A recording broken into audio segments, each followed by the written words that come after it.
última trombeta o anjo tocar, anunciando a volta do Filho de Deus. A lei da gravidade não impedirá aquele que é salvo de subir para o céu. Em algum lugar nas asas do universo nos encontraremos em corpo de glória. Em uma só voz a igreja dirá: tragada foi a morte pela vitória. E a igreja bradará bem alto: onde está, ó morte, a tua vitória? Onde está, inferno, teu agrilhão? Enquanto a igreja lá no céu recebe o galardão, a terra vai entrar na fase da tribulação. As reações em cadeia geram uma teia, transformando em presa a população. O magma da terra superaquecido cria terremotos e acende os vulcões. As placas tectônicas se movimentam, causando maremotos e destruições. As bombas nucleares feitas de plutônio irão destruir a camada de ozônio, expondo este planeta aos raios do sol. Vulnerável quanto um peixe no anzol, a terra que hoje canta vai estar mais triste, vai gemer e chorar no Apocalipse. No Apocalipse, quem está na terra vai entrar em guerra pela própria vida.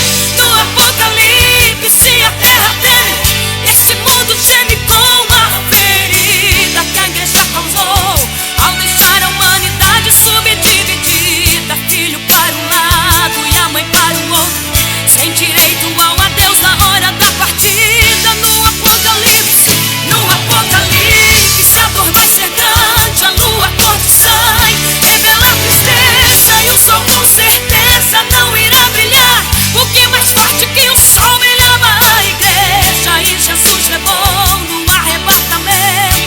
Agora em descontrole chora a natureza, sem o sal da terra, sem a luz do mundo, e a humanidade toda estará indefesa.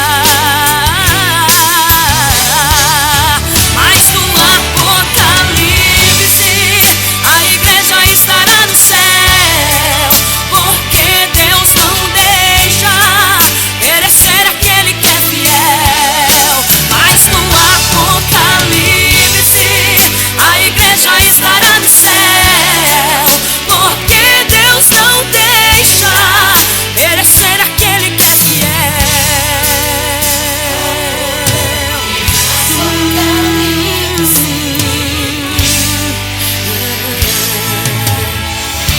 O magma da terra superaquecido cria terremotos e acende os vulcões. As placas tectônicas se movimentam, causando maremotos e destruições. As bombas nucleares feitas de plutônio irão destruir a camada de ozônio, expondo este planeta aos raios do sol. Vulnerável quanto um peixe no anzol, a terra que hoje canta vai estar mais triste,